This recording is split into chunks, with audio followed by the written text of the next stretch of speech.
Assalamualaikum warahmatullahi wabarakatuh.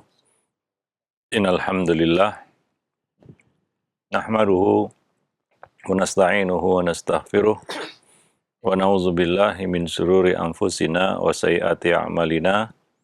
May yahdihillahu fala mudhillalah wa may yudlil fala hadiyalah. Asyhadu an la ilaha illallah wahdahu la syarikalah wa asyhadu anna Muhammadan abduhu wa rasuluh. Ya ayyuhalladzina amanu ittaqullaha haqqa tuqatih wa la tamutunna illa wa antum muslimun, amma ba'du. Fa inna ahsanal kalami kalamullah wa khairal hadi hadi Rasulillah sallallahu alaihi wasallam wa syarrul umur muhdasatuhah wa kulla muhdasatin bid'ah wa kulla bid'atin dhalalah wa kulla dhalalatin finnar. Para pemerhati roja, kaum muslimin dan muslimat yang dimuliakan Allah, pertama kita bersyukur kepada Allah Subhanahu wa taala. Pada kesempatan pagi ini kita kembali dapat melanjutkan kajian kita masih bersama buku Ada Apa Dengan Remaja. Pada kesempatan pagi ini kita akan melanjutkan pembahasannya. Kemudian salawat dan salam atas Nabi kita Muhammad sallallahu alaihi wasallam, keluarga beliau, sahabat beliau, dan siapa saja yang meniti sunnah beliau sampai hari kemudian. Para pemerhati roja, kaum muslimin dan muslimat yang dimuliakan Allah, kita masih berada pada bab menciptakan lingkungan yang positif bagi anak-anak kita, terutama remaja. Ada beberapa hal yang sudah kita bicarakan sebelumnya, ya, pentingnya menciptakan lingkungan yang baik, kondusif untuk anak-anak kita, khususnya para remaja. Dan untuk merealisasikannya, kita harus melakukan beberapa hal. Di antaranya adalah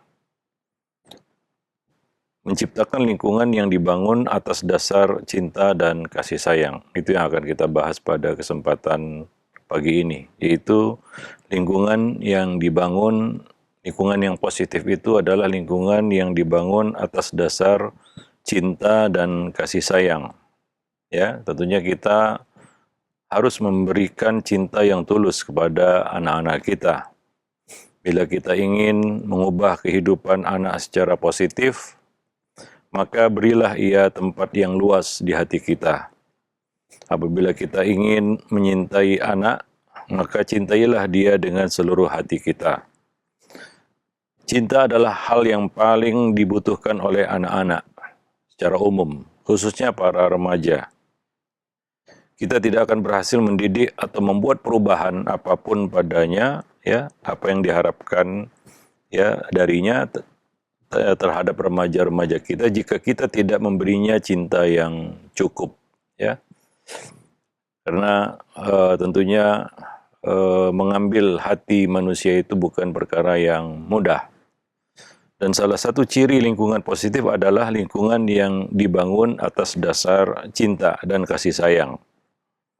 Oleh karena itu, ya, sebaliknya, lingkungan yang dibangun atau diasas berdasarkan kekerasan, kebencian, ini adalah lingkungan yang negatif, ya. Lingkungan yang justru akan merusak, ya, mental dan kepribadian anak, ya, bukan merupakan lingkungan yang mendukung, namun lingkungan yang dapat membunuh perkembangan positif anak-anak remaja. Ada beberapa hal yang harus kita lakukan untuk bisa menumbuhkan rasa cinta dan kasih sayang, ya, pada anak-anak kita, terutama remaja. Yang pertama tentunya adalah mengungkapkan perasaan cinta dan sayang kita kepadanya. Ya, karena itu juga dianjurkan Nabi SAW, apabila kita menyintai seseorang karena Allah, maka kita mengungkapkannya. Karena cinta itu perlu diungkapkan, nggak bisa sesuatu yang hanya cukup tersembunyi dalam hati. Karena dalam hati siapa yang tahu. Maka dari itu ada sunnahnya jika ada seorang yang datang kepada Nabi dan berkata, sungguhnya aku menyintai si fulan. Maka Nabi berkata kepadanya, apakah kamu sudah memberitahunya? Belum. Maka Nabi mengatakan, sampaikanlah kepadanya. maka orang itu pun menyampaikan ya ungkapannya itu kepada saudaranya. Nah, demikian. Jadi artinya adalah ya perasaan cinta itu perlu diungkapkan ya, terutama ini kepada anak kita ya secara verbal. Ya, nah demikian. Kadang-kadang orang tua mungkin merasa tabu mungkin atau risih atau memang nggak mau ya mengungkapkan rasa cinta ini kepada anak-anak mereka. Ya, karena mungkin hanya mengandalkan apa yang ada dalam hati. Wah, saya ini sayang sama anak saya. Saya cinta sama anak saya, tapi kita nggak pernah mengungkapkannya. Dari mana dia tahu? Ya, wah, saya berbaik sangka saja bahwa dia mengetahui cinta saya. Ya, nah itu nggak cukup. Ya, maka dari itu ada sunnahnya mengungkapkan rasa cinta kepada orang yang kita cintai. Ya, Nabi menyuruh itu, sampaikanlah kepadanya. Ya, nah dan dalam Islam juga ada kita katakan ketentuannya ya, tata caranya ketika seorang itu mengungkapkan misalnya uhibbuka fillah, maka kita ada jawabannya ahabbakallah kama ahabbtanillah. Nah, demikian. Jadi ada aturannya. Jadi artinya apa? Iya, perasaan cinta itu perlu diungkapkan, nggak bisa mengandalkan apa yang ada dalam hati, karena orang nggak tahu apa yang ada dalam hati kita, ya sedalam apa cinta kita kepadanya. Ya, demikian juga kepada anak, bukan hanya kepada pasangan hidup ya, kepada istri misalnya atau kepada suami. Ya, kadang-kadang suami istri ya mungkin ya nggak melewati proses pacaran mungkin ya.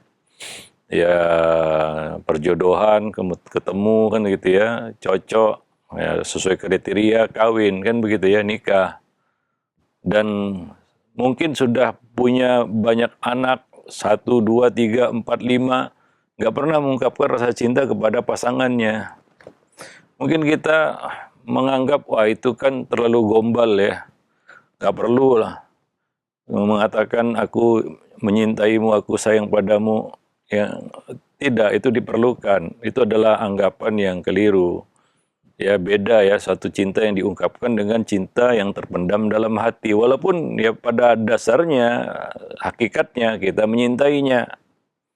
Tapi kita perlu mengungkapkan itu kepadanya. Nah, demikian ya, kepada pasangan hidup dan juga kepada anak. Anak juga perlu tahu ya, apa yang ada dalam hati kita dari rasa cinta dan sayang kepadanya. Nah, demikian. Jadi jangan punya pikiran bahwa itu cuma lip service doang, gombal, nggak perlu berlebihan atau sia-sia atau nggak ada faedah. Ya, dia nggak perlu tahu.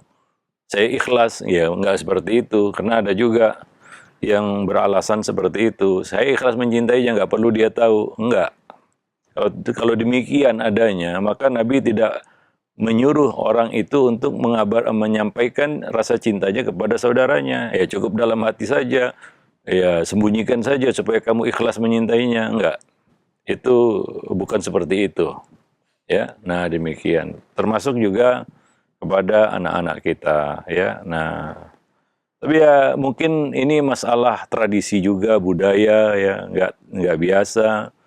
Atau orang tua masa mengungkapkan rasa cinta kepada anaknya atau sebaliknya ya. Nah, itu juga mengajarkan kita mengajarkannya ya bahwa cinta itu perlu diungkapkan ya. Itu adalah teladan juga yang kita berikan kepadanya. Oh, begitulah ya cara mengungkapkan cinta dengan menunjukkan cinta, yaitu dengan mengungkapkannya dengan kata-kata secara verbal ya. Nah, demikian ya. Dan juga kita bisa mengajarkan sunnah Nabi seperti yang kita sebutkan tadi, bagaimana kita mengungkapkan rasa cinta dan bagaimana kita membalasnya ketika ada orang yang mengungkapkan itu kepada kita. Dan ini bukan cinta nafsu ya, jangan dicampur adukkan dan jangan salah pahami begitu ya. Ini adalah ungkapan cinta yang didasari kasih sayang, bukan nafsu gitu ya, bukan ada di sana hal-hal negatif, bukan. Ya, nah kadang-kadang kan ya, wah nanti dia salah paham enggak. Ini mungkin salah satu sunnah yang ya boleh jadi banyak ditinggalkan oleh manusia ataupun kaum muslimin. Ya, nah ya dengan pasangan sajalah yang itu mungkin nggak akan dimaknai macam-macam. Ya kalau dengan pasangan kita ungkapkan aku menyintaimu kan begitu ya, atau dengan bahasa apapun yang dipahaminya kan begitu ya. Ya mungkin tidak berkonotasi macam-macam. Kadang-kadang itu saja. Ya banyak juga pasangan yang dari awal nikah, dari awal ketemu sampai sudah punya anak, ya bahkan cucu nggak pernah mengungkapkan rasa cinta kepada pasangannya. Nah demikian, diam-diam aja begitu ya. Nah, padahal ya itu pasangan hidupnya sendiri. Wallahu a'lam bishawab. Jadi, nah itu yang pertama, ya ungkapkan perasaan cinta dan sayang itu kepadanya. Yang kedua, rawatlah perasaan cinta itu dengan pertemuan dan komunikasi yang rutin, intens. Ya, perlu pertemuan itu. Ya bertemu, bertatap muka. Ya, nah walaupun tidak sering tapi ya kita bertatap muka dengannya. Ya. Nah, kalau sekarang kan bisa tatap muka lewat vid call kan begitu ya, video call. Ya, dengan vid call ya kita bisa berkomunikasi dan bertatap muka. Kalau misalnya jauh misalnya, ya Allah mudahkan hari ini dengan teknologi yang ada dalam genggaman kita. Ya, nah demikian. Jadi perlu ada pertemuan dan komunikasi yang intens, yang rutin. Ya, karena itu penting ya. Karena untuk mengetahui perasaan seseorang kita ya perlu berkomunikasi dengannya. Ya, perlu membuka komunikasi dengan orang tersebut. Ya, apalagi dengan anak-anak kita. Ya, komunikasi dua arah maksudnya di sini ya, bukan komunikasi satu arah. Yaitu dia ya kita kita pancing juga untuk mengungkapkan apa yang ada dalam hatinya, apa yang ada dalam pikirannya. Karena untuk membaca seseorang kita perlu mendengarkannya seperti yang sudah kita sampaikan sebelumnya ya. Untuk memahami seseorang ya, ya apa gunanya kita memahami seseorang supaya kita bisa sabar menghadapinya. Maka kita perlu mendengarkannya. Ya, maka komunikasi yang kita maksud di sini adalah komunikasi dua arah. Ya, komunikasi dua arah. Kadang-kadang kita perlu juga memberikan kesempatan kepada anak itu untuk berbicara. Begitulah kita merawat rasa cinta dan kasih sayang dengan anak-anak kita. Jadwalkanlah pertemuan rutin dan komunikasi yang intens. Jangan putus komunikasi. Ya sesibuk apapun kita lah. Kadang-kadang ada orang tua ketika anaknya mau membuka komunikasi dia justru menghindarinya. Dia justru memutusnya. Dia justru tidak menanggapinya. Mungkin karena sibuk alasannya. Nggak mau diganggu. Ya sepenting apakah pekerjaan kita. Ya, memang penting mungkin. Tapi ya kewajiban mendidik anak juga merupakan kewajiban yang penting. Mencari uang, mencari nafkah, urusan pekerjaan mungkin juga penting. Tapi jangan dibenturkan antara satu kewajiban dengan kewajiban yang lain. Sehingga kita mengabaikan satu kewajiban karena terlalu fokus dengan satu kewajiban yang lain. Padahal semuanya sama-sama wajib. Mencari nafkah wajib, ngurusi pekerjaan wajib, karena itu kewajiban seorang kepala keluarga. Ya, tapi mendidik anak juga wajib. Ya, nggak bisa kita tinggalkan salah satu kewajiban dengan alasan saya sibuk dengan kewajiban yang satu. Sibuk misalnya mendidik anak, nggak mencari nafkah. Ya salah juga. Ya itulah kewajiban-kewajiban kita dalam hidup di dunia. Maka semua kewajiban itu harus kita lakukan secara proporsional. Ya, ada waktunya kita mencari nafkah, kewajiban mencari nafkah. Ada masanya waktunya juga kita ya melaksanakan kewajiban kita untuk mendidik anak dan membuka berkomunikasi dengan anak itu salah satu ya apa kita katakan ya poin yang penting di dalam pendidikan ya. Unsur yang penting dalam pendidikan. Pendidikan itu komunikasi. Nggak mungkin ada pendidikan tanpa komunikasi. Ya, apa kita main telepati? Kan enggak. Dia tahu apa yang kita maksud dan kita tahu apa yang dia maksud tanpa komunikasi. Enggak bisa. Jadi harus komunikasi. Nah, sebagian orang tua, ada yang karena alasan sibuk nggak mau diganggu, anaknya membuka pembicaraan, dia potong, dia putus. Nanti, ayah sedang sibuk, urus pekerjaan, penting ini. Ya semua penting. Ya, kewajiban-kewajiban kita sebagai manusia semuanya penting. Sholat penting. Ya, berhablun minan nas juga penting. Ya, jadi nggak bisa kita mengorbankan satu kewajiban karena sibuk mengurus kewajiban yang lain. Kalau itu sama-sama wajib ya. Nah, maka jangan ya artinya berilah kesempatan untuk waktu dan ruang untuk berkomunikasi. Kalau kita ingin menumbuhkan cinta ya, hingga kadang-kadang cinta itu menjadi hambar ya, kasih sayang itu menjadi semu ketika nggak ada komunikasi.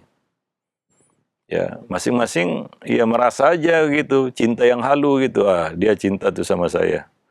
Ya, karena saya juga cinta sama dia gitu.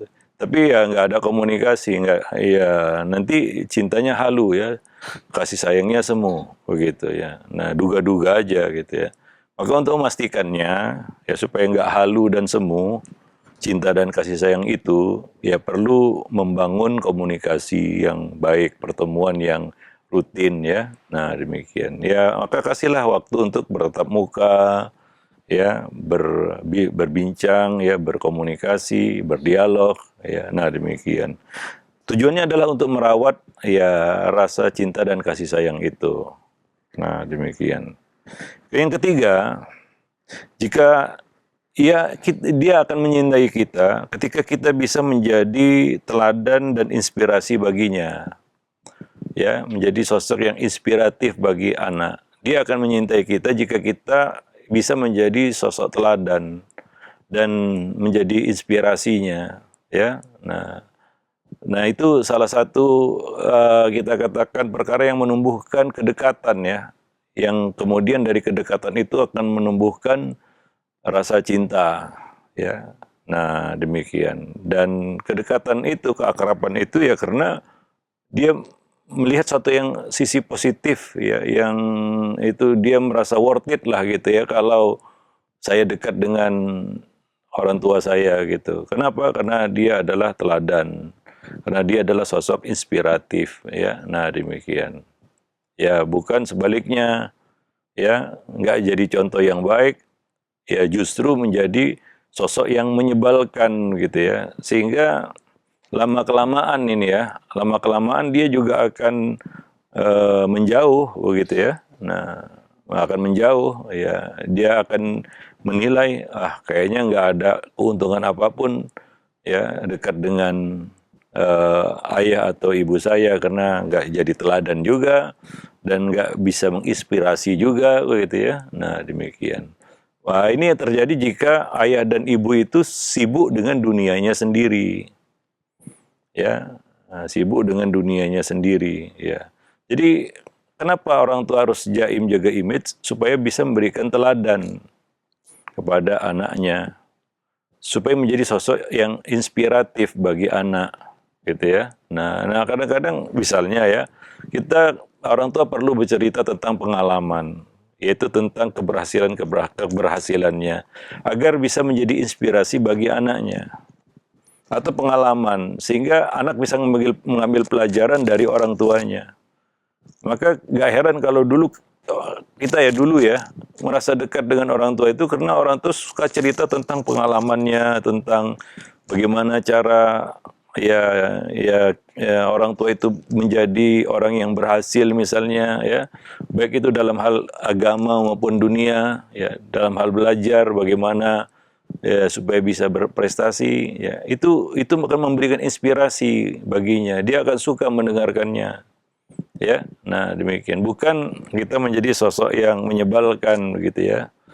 Ya misalnya pembicaraan yang anfaidah kan begitu ya, yang kadang-kadang justru merendahkan, menyindir kan begitu ya, atau berbau bully ya, dan pembicaraan-pembicaraan yang kadang-kadang nggak ada manfaatnya, ya. Nah, demikian. Ya, maka ya mau tidak mau orang tua harus bisa jadi teladan, ya, dan menjadi sumber inspirasi bagi anak-anaknya. Itu salah satu yang membuat ya dia semakin menyintai orang tua. Ya, nah demikian. Wallahu a'lam bishawab. Dan dia akan menyintai kita jika kita bisa menjadi orang kepercayaannya.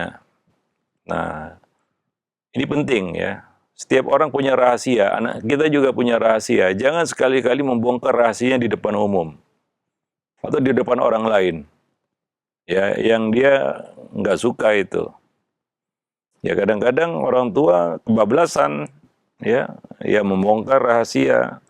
Dia tidak menjadi orang yang bisa dipercaya begitu ya, terutama dalam hal menjaga rahasia. Salah satu yang rahasia itu adalah kesalahan. Ya, kita ya langsung aja ya. Kita jelaskan di sini, ya salah satu bentuk rahasia manusia itu adalah dosanya, kesalahannya. Karena Nabi mengatakan al-ismu mahaka fi sadrik wa karihta ayat tali alaihin nas. Itu dosa. Suatu yang mengganjal dalam hati dan kamu nggak suka orang lain tahu. Ya, dan salah satu bentuk rahasia manusia itu adalah dosanya, kesalahannya. Nah, sebagian orang tua suka mengumbar kesalahan anaknya di depan orang lain. Ya, bahwa dia buat gini, buat gitu, melaporkannya, bahkan mungkin dia melaporkannya kepada istri atau ibunya, ya, atau kepada saudaranya. Ini mempermalukannya.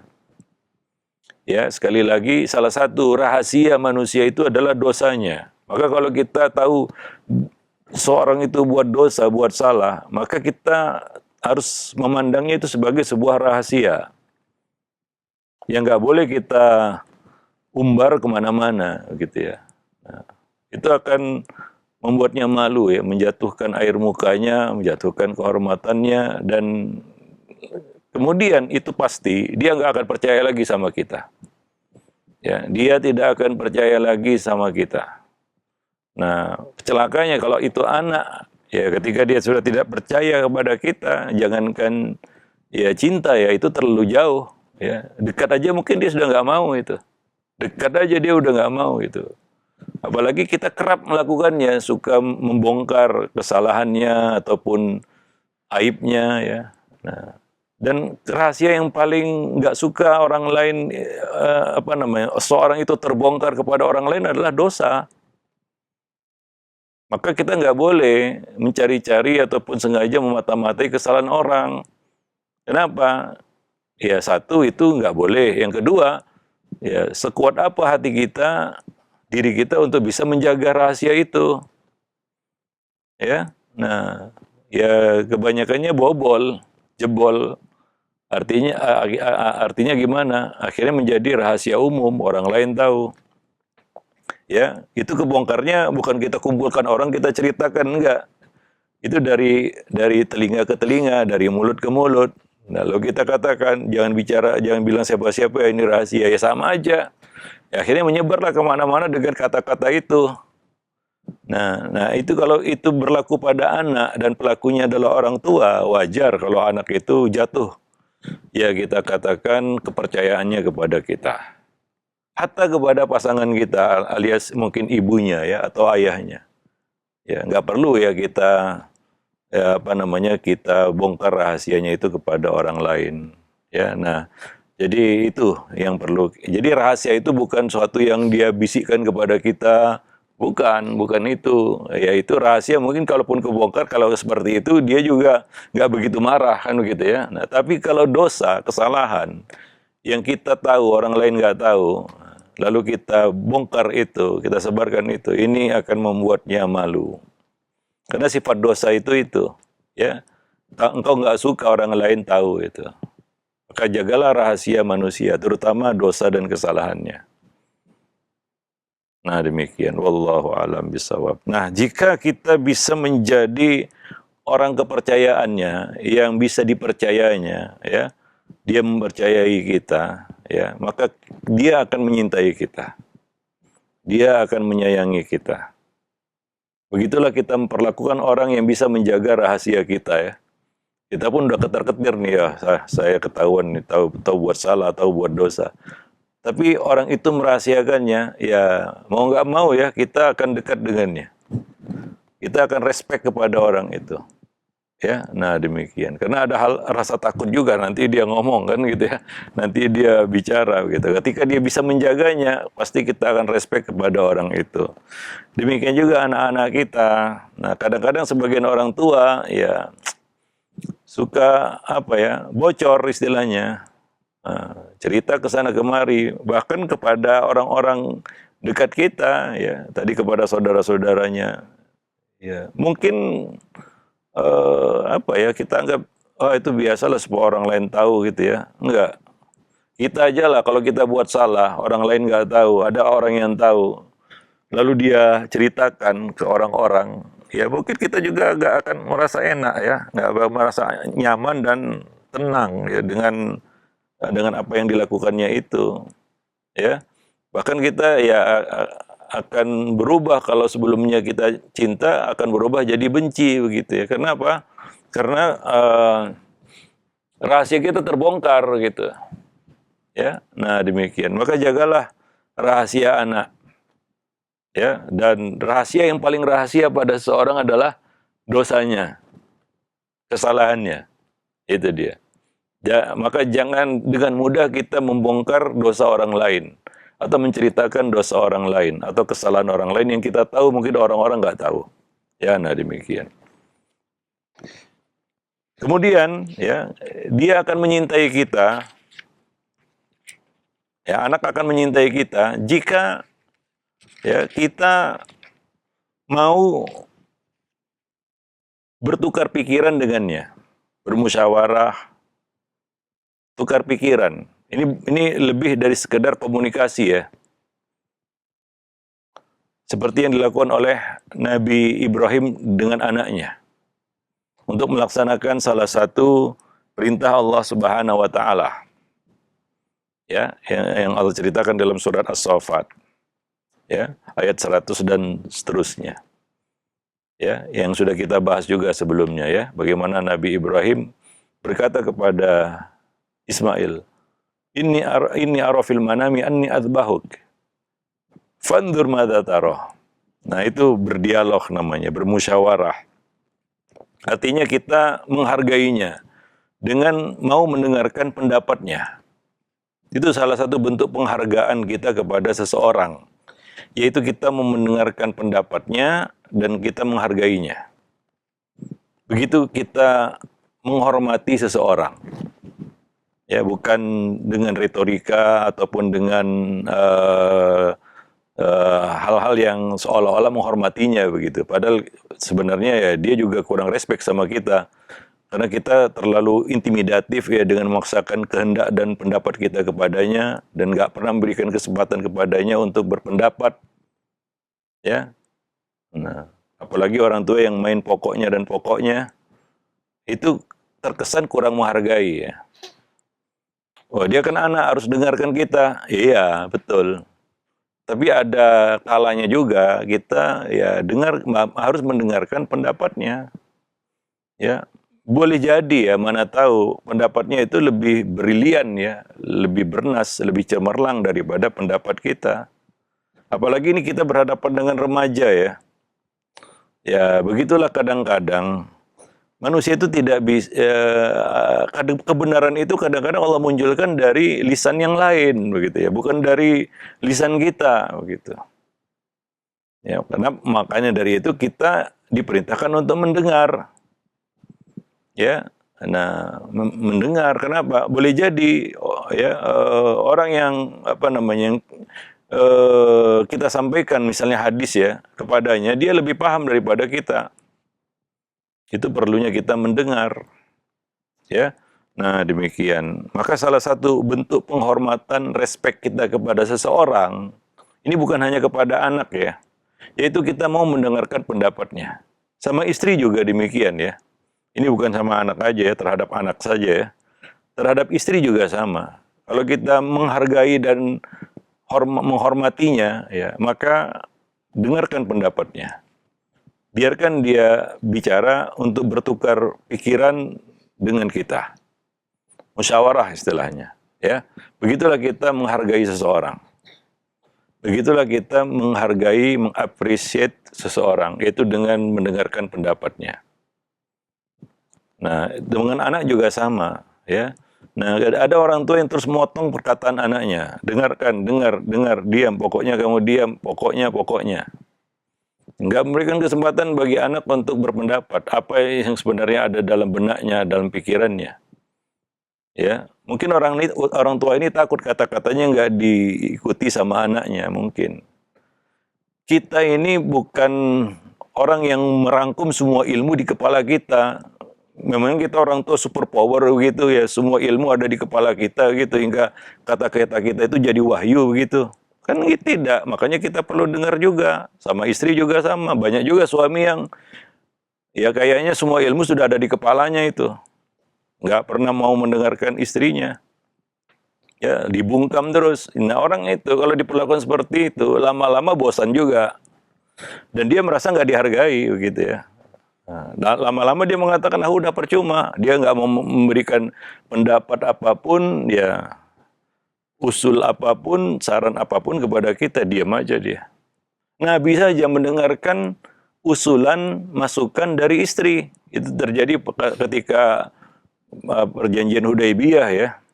Selesai perjanjian Hudaibiyah, Nabi menyuruh para sahabat untuk bercukur ya, karena gagal umroh waktu itu ya, gagal masuk Mekah.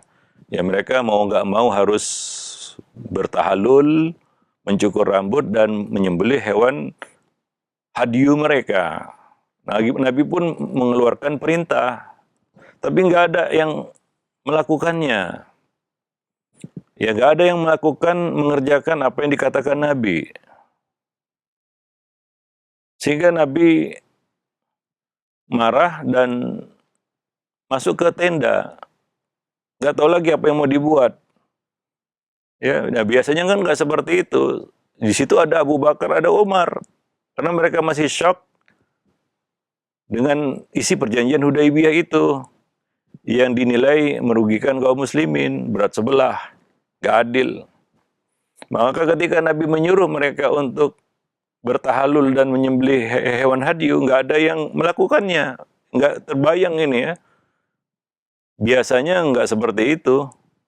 Apalagi di situ ada Abu Bakar dan Umar yang ya selalu menjadi yang terdepan, yang apa namanya, yang paling awal untuk melakukan apa yang dikatakan Nabi, diperintahkan Nabi. Tapi waktu itu nggak ada yang bergeming, diam saja. Ya kan Nabi masuk ke tenda, bertemu dengan Ummu Salamah. Ya, ini nggak tahu lagi Nabi mau buat apa ini. Nah, ketika ketemu Ummu Salamah menyampaikan pendapat dan Nabi mau mendengarnya dan Nabi melakukannya. Apa kata Ummu Salamah saat itu? Maukah mereka melakukan apa yang kamu katakan?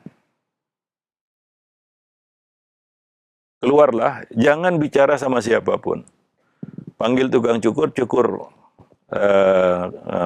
rambutmu, ambil pisau sembelih hewan hadyumu. Itu kata Ummu Salamah kepada Nabi. Ya seorang istri. Ya kadang-kadang kita perlu dengar juga itu. Seperti Nabi. Itu seorang Nabi ya. Ya, kadang-kadang kita motong terus, kamu tahu apa, sok tahu, kamu kan nggak tahu apa-apa, gitu. Kita underestimate ya kepada orang lain dengan tidak menghargainya, dengan memotong perkataannya ataupun membungkam pendapat ataupun sarannya. Maka Nabi melakukan apa yang dikatakan oleh Ummu Salamah dan ternyata betul. Begitu Nabi melakukan apa yang dikatakan Ummu Salamah, para sahabat itu berbondong-bondong melakukan apa yang dilakukan Nabi. Padahal Nabi nggak menyuruh lagi. Mereka berebut-rebut saling mencukur satu sama lainnya, ya, dan menyembelih hewan hadyu mereka hingga nyaris satu sama lain saling mencederai. Begitulah. Ya, nah demikian. Ya, ternyata itu adalah saran, usulan, masukan dari seorang istri, seorang wanita. Artinya itu Nabi ya, bukan semua ilmu juga saat itu dikuasai Nabi ya. cara seperti itu, ya ternyata Ummu Salamah yang tahu gitu ya. Nggak kepikiran juga, itulah keterbatasan manusia. Padahal itu seorang nabi, bagaimana kita, orang tua yang mungkin kurang belajarnya, bahkan nggak pernah belajar mungkin, ya. Kemudian kata-kata kita seolah-olah wahyu gitu ya. Ya, dan anak-anak kadang ada orang tua yang ngawur gitu ya. Dia yang sebenarnya jadi orang tua yang sok tahu gitu, nggak tahu sebenarnya, anaknya tahu gitu, tapi dia bungkam terus. Ini kan nggak menghargai namanya. Apalagi remaja, lama-lama dia akan meninggalkan kita. Dia merasa percuma ini, saya nggak dihargai. Ya, jadi orang itu nggak akan merasa nggak dihargai jika kita tidak mau mendengarkan perkataannya atau pendapatnya. Makanya perlu bertukar pikiran, bermusyawarah dengan siapapun. Ya, wa amruhum syura bainahum. Nabi saja diperintahkan Allah untuk bermusyawarah. Wasyawirhum fil amri. Itu dengan sahabat. Ya, logikanya untuk apa lagi bermusyawarah dengan sahabat? Nabi kan dapat wahyu. Tapi Allah perintahkan untuk bermusyawarah kepada orang-orang yang nggak dapat wahyu, yaitu para sahabat. Nabi dapat wahyu. Itu pentingnya jangan kita nggak ada ilmunya ini, nggak ada dia anak saya, untuk apa saya bertukar pikiran bermusyawarah dengannya gitu ya. Mungkin kita berpikiran seperti itu ya. Nah, demikian. Ya, sematang apapun pengalaman kita, sebanyak apapun pengalaman kita, ya kita perlu bermusyawarah dengan orang lain ya. Nah, demikian. Wallahu a'lam bishawab. Taib. Nah, mungkin itu dulu materinya, nanti akan kita lanjutkan masih di bab atau poin itu ya, yaitu membuat atau menciptakan lingkungan yang dibangun atas dasar cinta dan kasih sayang ya. Wallahu a'lam. Subhanakallah bihamdik asyhadu an la ilaha illa anta astaghfiruka wa atubu ilaik. Nah, alhamdulillah, baik, terima kasih banyak Ustaz, jazakumullah khair, barakallahu fiik. Demikian ikhwatul Islam, jazakumullah, materi yang telah disampaikan oleh Al Ustaz di kesempatan pagi hari ini masih dalam pembahasan menciptakan lingkungan positif bagi remaja yang mudah-mudahan bisa kita ambil faedahnya dan bermanfaat bagi kita semua. Baik, untuk selanjutnya kami buka sesi interaktif dan alhamdulillah sudah ada beberapa pertanyaan yang masuk di kesempatan pagi hari ini yang sesuai dengan pembahasan kita. Yang pertama Ustadz, ada pertanyaan dari Ibu Santi yang berada di Jakarta. Assalamualaikum. Oh, mohon maaf, ada dari Bandung. Assalamualaikum warahmatullahi wabarakatuh. Ya Ustadz, bolehkah menceritakan kesalahan anak kepada ayahnya, tapi anak tidak menyukainya dan merasa ibunya tidak bisa menjaga rahasia? Jazakallahu khair. Ya, ini yang perlu dijaga sebenarnya, kepercayaan anak kepada kita. Ya, boleh jadi kita perlu bertukar pikiran dengan si ayah di sini ya. Ini kan ceritanya ibu ya. Ya, tapi ya si ayah di sini juga harus mengerti ya. Ya, dia harus bisa berpura-pura istilahnya, tidak tahu gitu ya. Jangan justru ketika diceritakan sama si ibu, si ayah nyerang anak begitu ya. Ya sudah, berantakan itu semuanya. Ya, si anak tidak akan dengar si ayahnya dan si anak akan ya hilang kepercayaan kepada ibunya begitu. Hancurlah semuanya itu kalau seperti itu. Biasanya terjadi seperti itu. Ya, si anak ya diketahui berbuat salah oleh si ibu menceritakannya kepada si ayah, nggak ada koordinasi. Akhirnya bagaimana? Si ayah langsung melabrak si anak gitu ya, tanpa tahu misalnya mungkin latar belakang dan lain sebagainya. Akhirnya gimana? Si anak akan mengabaikan, mengignore perkataan si ayah, dia nggak akan terima itu, kan begitu ya. Kemudian yang lebih buruk lagi, si anak tidak akan mempercayai si ibu lagi, kan begitu ya. Nah, jadi perlu koordinasi yang baik gitu. Maka pernah saya sampaikan juga, mendidik anak itu seperti berburu, yang harus ada observasi, koordinasi, dan eksekusi. 3 hal itu, ya. Ya, ini yang kedua tadi kita sebut koordinasi yang rapi gitu ya. Kita mungkin pernah lihat binatang berburu ya, singa berburu rusa gitu ya. Bagaimana koordinasi antara singa itu, nggak mengacau gitu ya. Nah, kalau ada yang ngacau gitu ya, padahal bukan momennya untuk dia ngejar gitu ya. Ini kacau nanti, ya bisa lepas itu si rusa. Ya, jadi ya seperti itu, mendidik anak itu yang memang ya seperti berburu, ya. Nah, anak kita itu adalah buruannya gitu ya. Jadi harus rapi koordinasinya. Nah, ya, nah koordinasi itu rapi kalau didasari observasi yang benar kan begitu ya. Nah, sehingga ya kita anggap salah pada anak itu betul-betul salah begitu ya. Karena kalau observasinya keliru, kita kita nilai dia salah, ternyata dia yang benar begitu. Nah, demikian. Jadi harus ya kita lihat sebab-sebabnya, latar belakangnya kan begitu ya. Nah, demikian. Ada hal-hal yang kita anggap salah, ternyata ya sebenarnya kalau kita teliti lebih dalam nggak salah ya. Mungkin dia melakukan sesuatu itu atas dasar alasan yang kuat kan begitu ya. Nah, itulah observasi namanya. Nah demikian. Wallahu alam bisawab. Nah, maka ya perlu kita jaga di sini privasi anak begitu ya. Nah, koordinasi yang baik. Misalnya kita ceritalah sama kita nggak tahu bagaimana cara penyelesaiannya. Kita perlu bertukar pikiran dengan pasangan kita, yaitu dengan ayahnya. Nah, di sini ayahnya juga harus pengertian dan bisa diajak koordinasi, kerjasama yang rapi. Jangan langsung ngelabrak si anak begitu ya. Nah, jadi si anak juga dari mana tahu ini kalau nggak dari ibunya, saling curiga. Nah, selesailah, runtuh kepercayaan itu. Ya, akhirnya ya berantakan semuanya jadinya.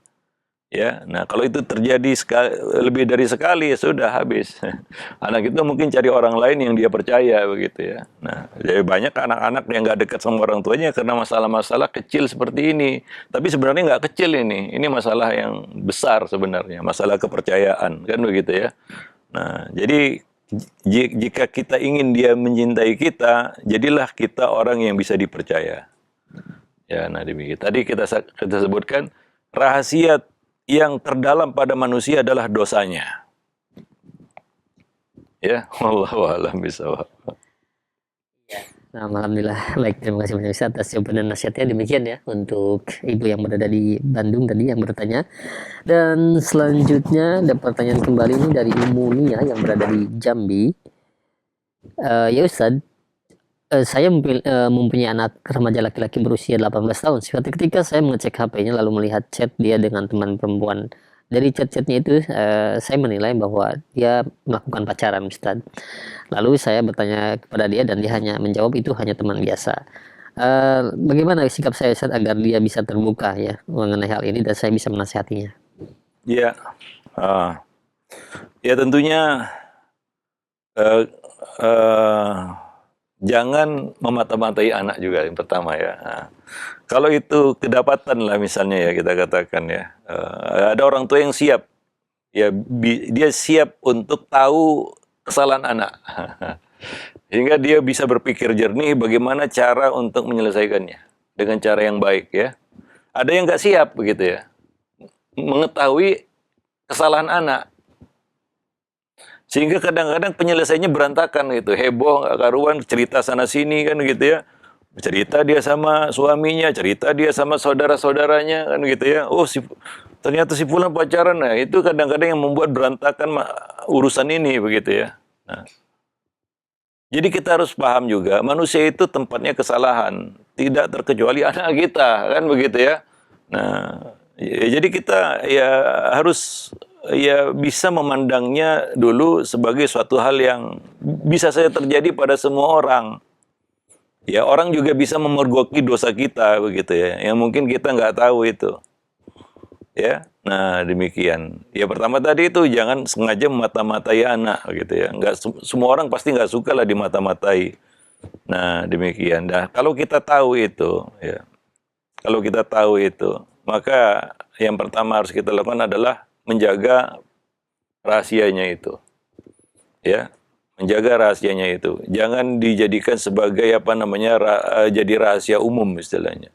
Ya, kita cerita sama ayahnya, kita cerita sama saudara-saudaranya, ya, hanya sekedar cerita begitu ya, bukan untuk mencari solusi bagaimana cara mengatasinya begitu ya. Nah, ini yang kadang-kadang menunjukkan bahwa orang tua ini nggak siap mengetahui kesalahan anak.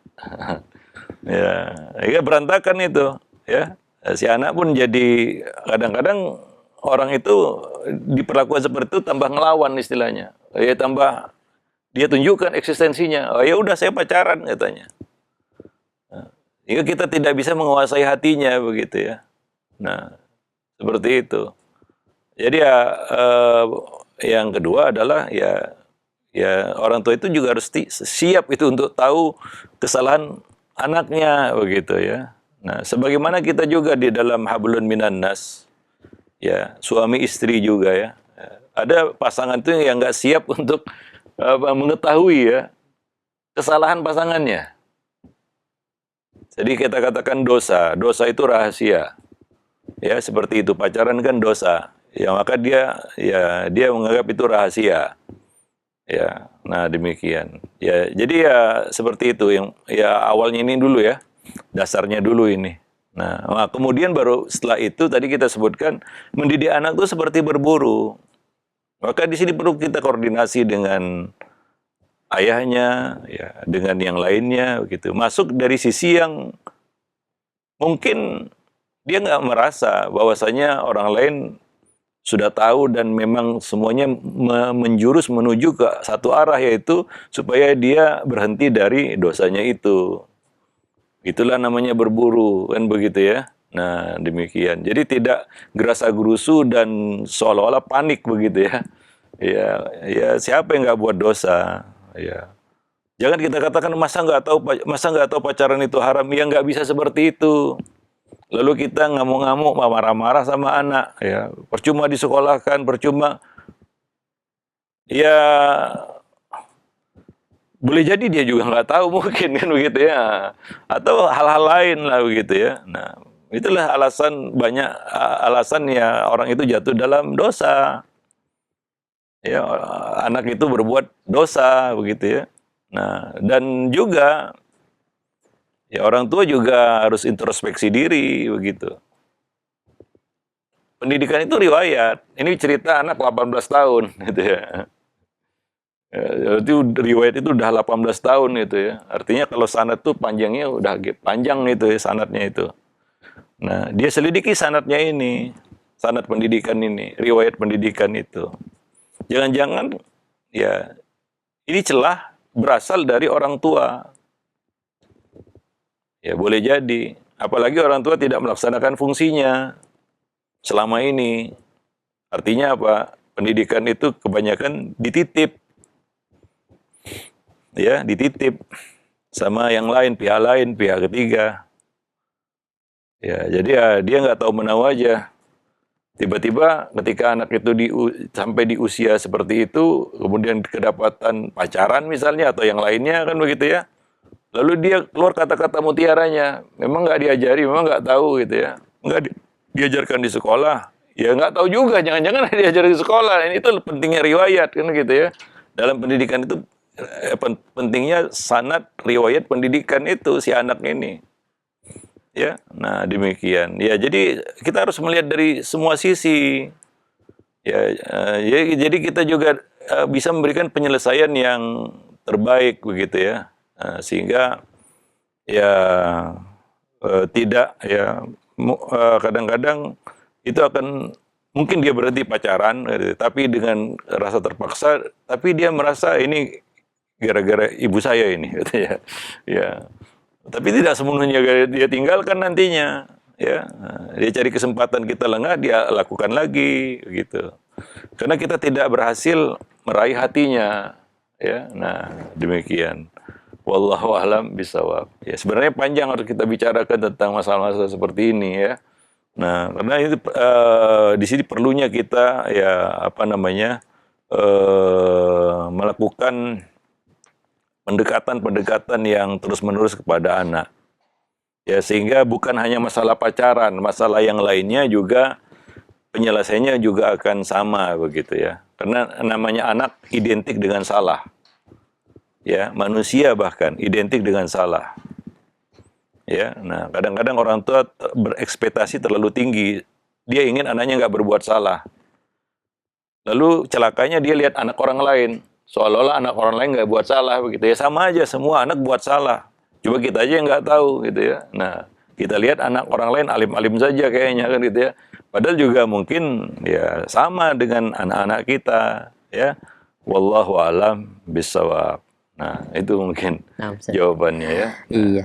Ya, ya selanjutnya ya perlu ya kita katakan apa ya menyampaikan ya nasihat itu dengan sabar dan kasih sayang. Itu wasiat Allah dalam Al-Qur'an. Wa tawassaw bil haqqi wa tawassaw bis sabri wa tawassaw bil marhamah.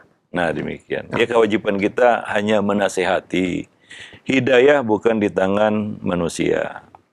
Ya, tapi Allah akan menilai sejauh mana ya kesungguhan kita dan keseriusan kita, usaha kita untuk ya melakukannya ya, untuk melaksanakan tugas kita menyampaikan nasihat itu. Itu yang Allah akan nilai dari kita, bukan hasil ya.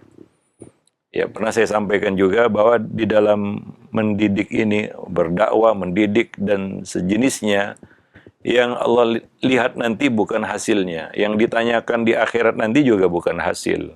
Tapi apa yang sudah kamu lakukan. Ya, bukan hasilnya bagaimana begitu ya.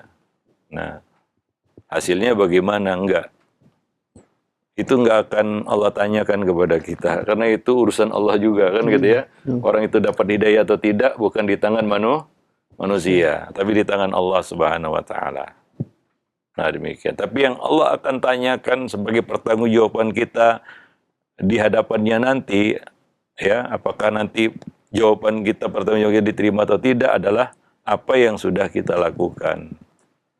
Kalau kita tidak melakukan apa-apa, ya apakah kira-kira bisa lepas dari pertanggungjawaban nanti di depan Allah, kan begitu. Nah, itu yang harus kita pahami dulu ya. Nah, demikian. Jadi perlu terus-menerus nasihati ya, jangan putus asa kan begitu ya. Jangan juga percuma udah nggak usah dikasih tahu lagi, atau justru kita ini 18 tahun ya.